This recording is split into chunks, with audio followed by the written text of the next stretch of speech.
Hello, Joshua. Hello, Chase. Welcome back. Yeah, hello, everybody. Welcome back. It's been a while since we did one of these. Huh? It has. It's been a minute. Well, actually, yes, it's been a while since we've did one of these, but it's not. We did, of course, we had a special episode last week where we featured Oliver Anthony, Winston Marshall, Little Ozzy, a whole bunch of cool people.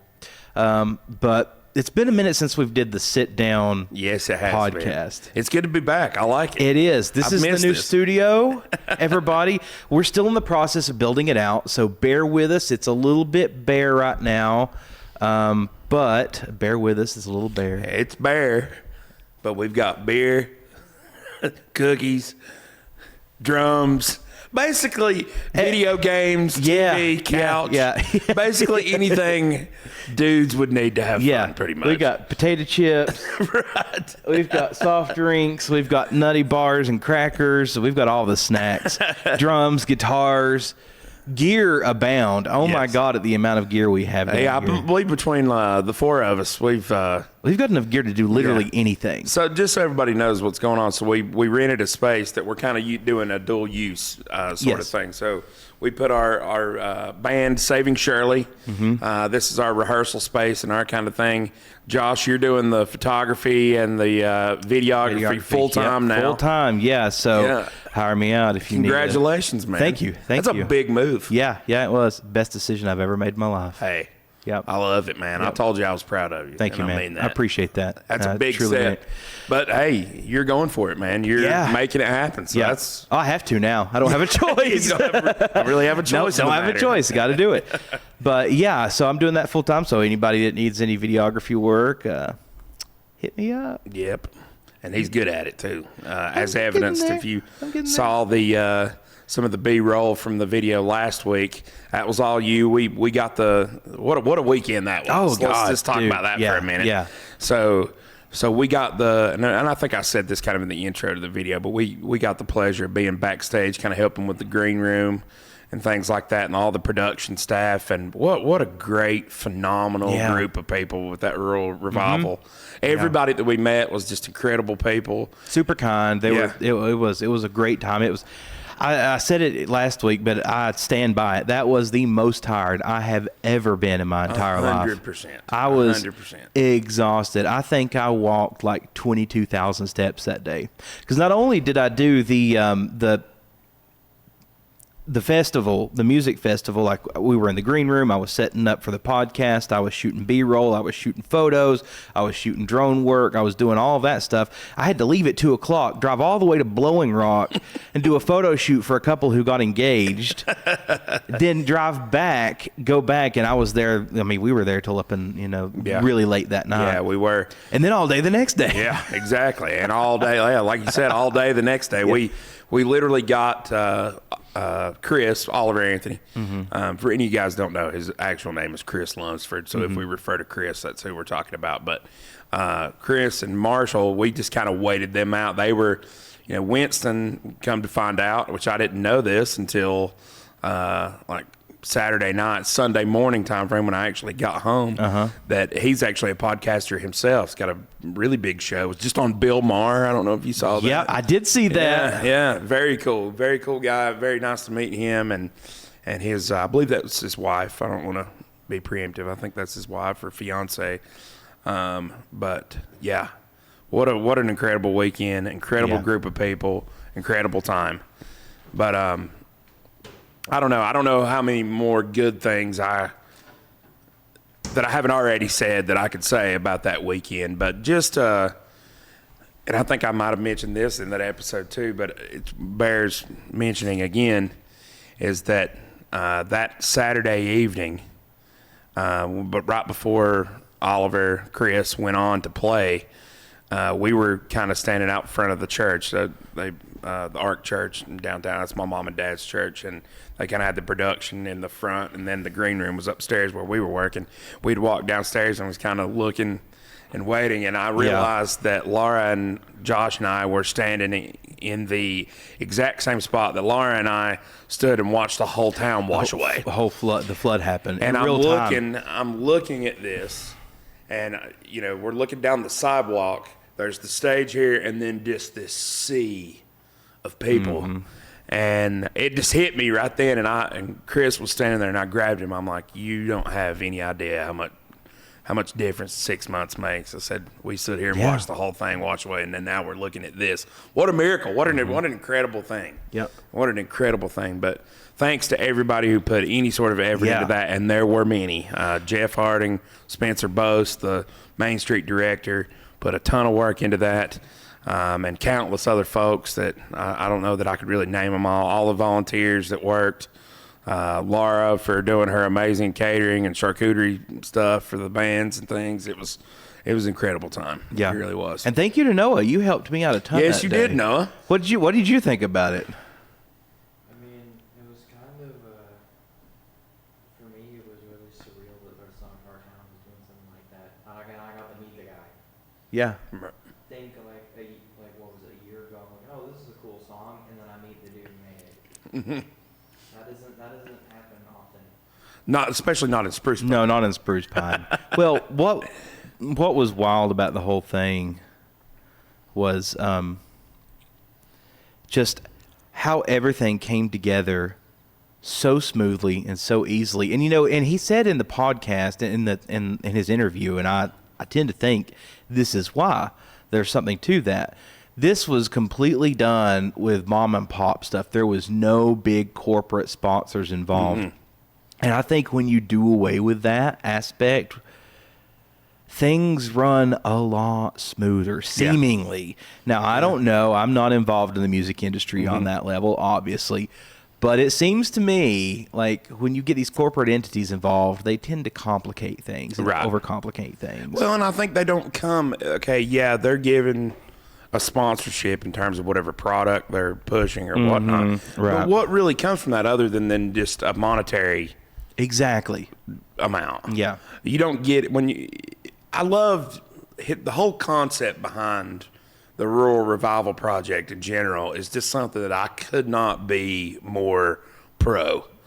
Just to prove the fact that multiple acts could go in and put on a concert in a small town, completely sell it out, and run it all with no corporate sponsorships, no Ticketmaster, no Live Nation, no Vivid Tix, none of that. Well, actually, I think they did do Vivid Tix for the ticketing thing, but that's a kind of a I won't say mom and pop operation, but it's kind of a something that facilitates what you're already trying to do. But just the whole concept is just something that I think needed to have been done probably a long time ago. Yeah, I agree with that. And they're 100%. finally doing it. And it, the other thing too is just, I think what's going to be exciting is this going to be a I don't know that how many people really understand. I was going to bring that up. I'm glad this is you not did. just a one-off. Right. Like, this is going to happen again.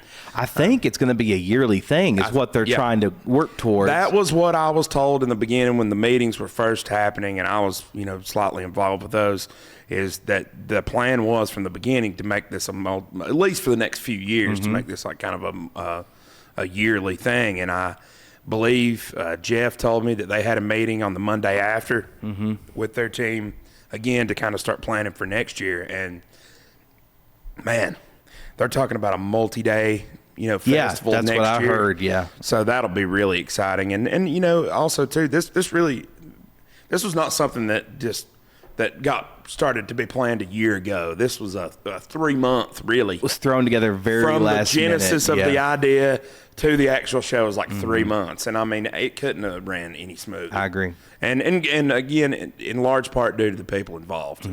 Jeff, Spencer, all of our Anthony Music's team, all the Rural Revival team themselves, Pastor Michael, all that was incredible. I mean, just incredible type of thing. Dude, Little Ozzy was the coolest guy in the world. Dude, Little Ozzy he was awesome. He is the man. Like he is just someone who is genuinely cool to hang out with and fun. He's got some stories. I would love, and we're going to reach out to him and actually get a full proper interview with him or a conversation with him, because he has got some stories and they're very interesting.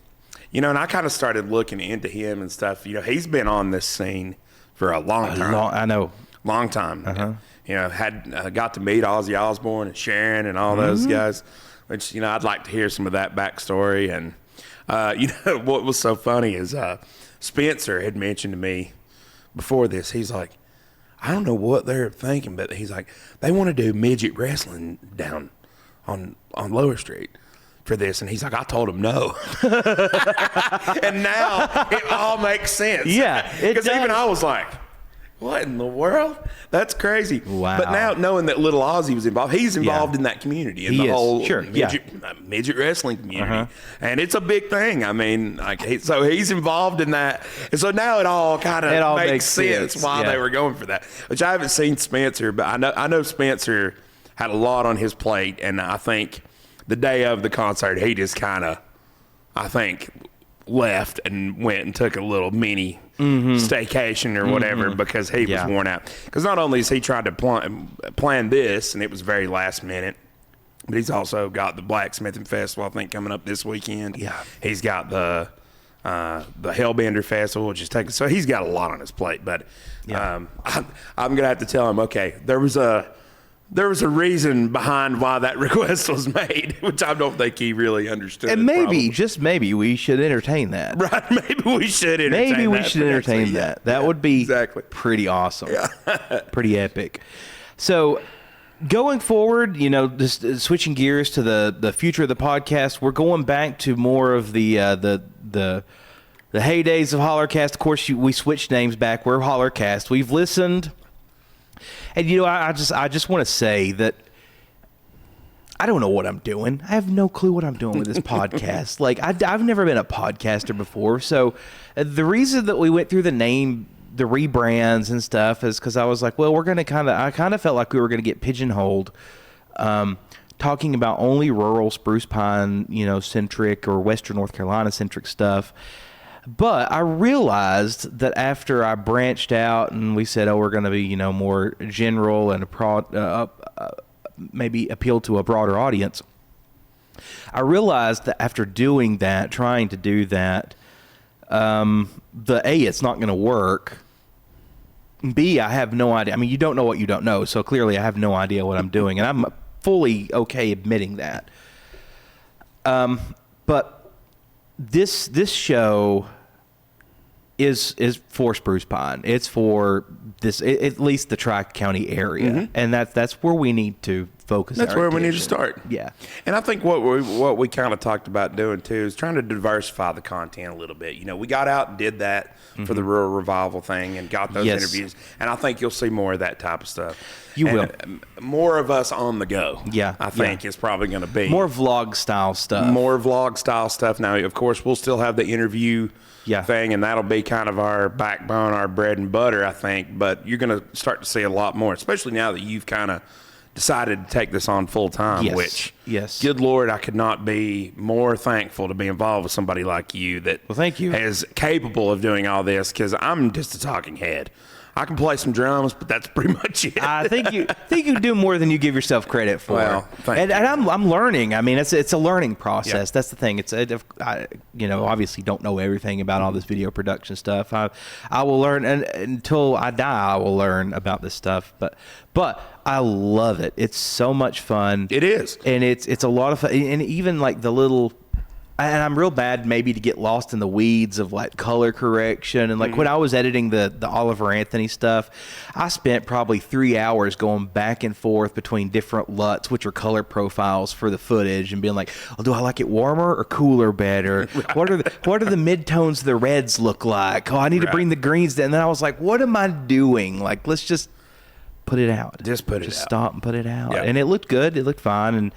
And, but I like being able to be creative and make cool looking, cinematic looking footage, and it's evident that I'm putting more time into this now, because I'll go back and look at the old footage of our old podcast when we first started. I'm like, oh my God, that's so bad. It looks terrible. It looks awful. The lighting is horrible. We're way overexposed. Our faces are blown out, but that's what happens when you start something new. Man. Yeah, I mean, you just hit the ground running, and it's a learning process. But we're going to be more focused on the area that we live in and that we serve in our community. Yeah. That is where we need to focus. We feel like, and I think we do. And you know, it was something that really people were excited about. And yeah. you know, I've said 1,000 times too, just to have the people in our friends, really, the people in our community that matter, not just, you know, but most of these people we know personally. Yes. I mean, very rarely has there been somebody on here that we really don't know personally. That's true. A few times. But I'm fine with that. But really what it is it's a podcast for the community, not just, you know, something that's about the community, but I want this to be something that's a positive influence and something that people can look to. And maybe I lost sight of that too, especially getting into the election stuff and all the really divisive content. I know it gets views and it gets clicks and everything, but I really want to stray away from that. Yeah. I don't think it's healthy. It's not good for my mental well-being. I don't think it's good for anybody involved. Now that stuff is a total mind meld. It's like it is. It distracts you from everything that's going on, and you're viewing. It's such a macro thing, too. Like our opinion is going to change anybody. Like really, honestly, if Joe Rogan can't really change people's opinion a whole lot. No. Now you're telling me and you are going to make really hard hitting, you know, poignant, opinion-changing, topics on politics and all political this commentary. Yeah, it's not going to happen. No, it's just not going to happen. And not to mention, it puts you in a mode that you're. It does. It outrages me, honestly, and I don't want to be outraged. No, I don't either. I don't either. It does. It puts me in a mode, and it puts me. And then I start seeking out that kind of content. And then I noticed I quit watching political commentary until we started talking about political commentary. Then I started watching it again. And then the algorithm starts feeding. Yes. And then I was in this perpetual state of pissed off. Yeah. And I'm like, I got to stop this. I know. I got to take some pictures and play some guitar and look at some fun stuff. Right. I know. And not get lost in this muck. Now, we'll still talk about stuff and obviously still going to share our opinions, but it's not going to be, I feel like, so centered and so, you know, based around. And I've been working on some, you know, at night I've been doing kind of some research on some really interesting things that we can get, things that I haven't heard people really talk about a whole lot. Goodness gracious, I've looked into, have you ever heard of the, is it forgive me if my pronunciation on this is not right, but I believe it's the Mungilians or Mungilians. Have you ever heard of this? No. Okay. So this is a group of people that were native to Western North Carolina, probably more north of us, up in right where Tennessee, North Carolina, and Virginia meet. There was this group of people that history has never really been able to classify. They weren't really white. They weren't really Native American. They weren't really black. They kind of exhibited characteristics of all of those. They were very secluded, very isolated. But yeah, I've been doing some research into that, and I may have somebody that has kind of devoted a lot of time to that topic to come in here and talk about this. But there's a lot of those types of little things that Western North Carolina and this region in general, you know, Eastern Tennessee, just the Southern Appalachians in general, is full of these crazy, interesting things that are just nowhere but here. Yeah, it's wild. I thought I kind of what you were thinking. I thought I'm going to pigeonhole ourselves by just doing Western North Carolina or just doing this Southern Appalachian region. But good Lord, we could probably do 5 years of content. I'm sure we could. And never get to the end of it. Yeah. You know? Yeah. I'd like to do more of things like we did with the Brown Mountain Lights. Yes. Things of that nature. Yeah. And then along with that, now we can go out and film. Go out and maybe we can go camp out one night and see if we can actually see the Brown Mountain Lights and film them, get some drone footage, all that. And maybe even borderlining on some almost like documentarian type content, you know. Which, by the way, I am wrapping up My Yeah, I was actually going to ask you on about that. Hurricane Helene. Yeah, so I'm releasing a documentary on Hurricane Helene called Surviving Helene. It's going to be released 5/25 next month, the 25th of next month. And yeah, I wrapped up the interviews, so now I've got to start the editing process and get everything put together. Yep. And it's going to be good. I got some really good interviews. I got some great footage sent to me. I wasn't able, because I was so trapped where I was at for a long time, I wasn't able to get a whole lot of footage. But I've talked to a bunch of people, and they have given me tons of footage to use that they have taken. I've got drone footage, and of course I went out and got my own B-roll and stuff too. But of the actual flood itself, I've got some great footage. Awesome. Of some wonderful people who have drones and stuff that have sent it in. So that being said, too, if you have any footage that you want featured, obviously you'll be given full credit for it. I'm not making anything off this documentary, so no one's going to make any money off of it. It's going to be on YouTube for free for everybody to watch. But I will absolutely give credit to, whatever social media handle or account or whatever, or whoever took the photos or whatever. But anyway, got some great interviews. People who were ground zero watching spruce pine wash away, people who were like boots on the ground, emergency response, heavily involved in that aspect. So got some really good interviews for this. Nice. I'm excited to see it, man. I think it's going to really turn am out pretty excited. good. It's my first documentary film, Hey. so, and it kind of grew a little bit more than what I thought it was going to. I was going to start out like with a little mini doc series, but now it's turned into like a full 90-minute documentary film. Nice. So Really cool. yeah, I'm excited Nice. about it. So I reached out, Ryan. Yeah, Renfro, yeah. our buddy from high school. He had reached out to me, and we were on a documentary that he did in conjunction with the news station that he works at in Tennessee. So Laura and I were featured on that. It's called Hurricane Through the Hollers. Check that out too. Really cool thing. But I told Ryan when all this was said and done, we'd like to get him in it and talk about that too. So maybe in conjunction with yours, once Yeah, I'd yours love comes to, out, yeah. we'll do a whole episode with Yeah. Ryan and talk about kind of his experience and with his cohorts as well. So that would be really, really fun. But man, just thinking too, I was thinking today and yesterday a little as well, like how things have changed and what kind of rebirth this is going to look like after this. And I mean, I think it's gone. I mean, look where we're at. Now we've changed. I think everybody has taken the opportunity since this storm to make some moves. I hope so. And hope so. I think we're one, but there's countless other people that are like, if there's no time better than now. Well, this was a very, not an existential event, but certainly a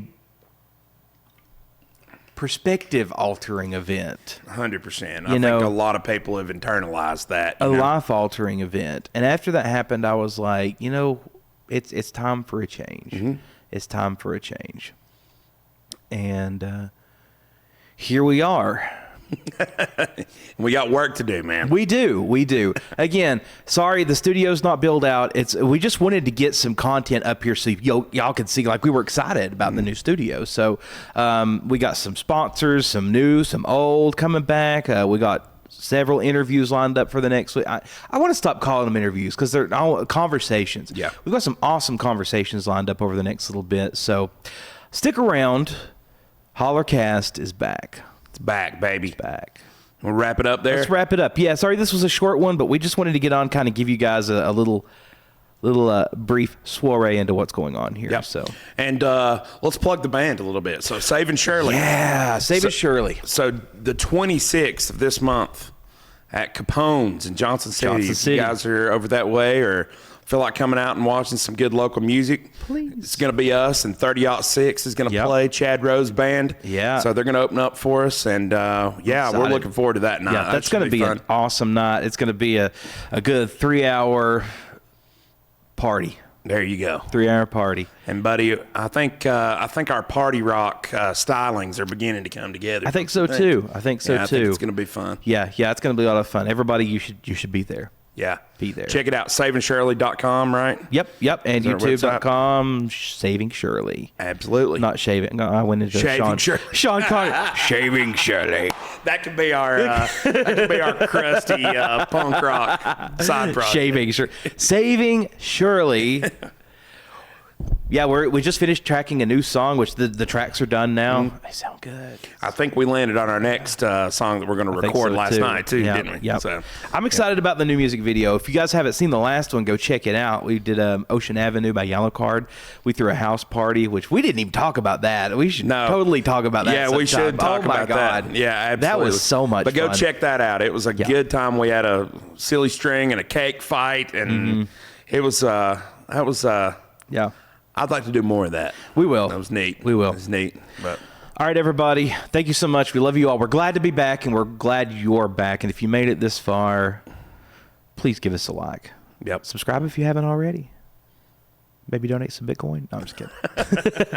All right, everybody. Take care. Peace out.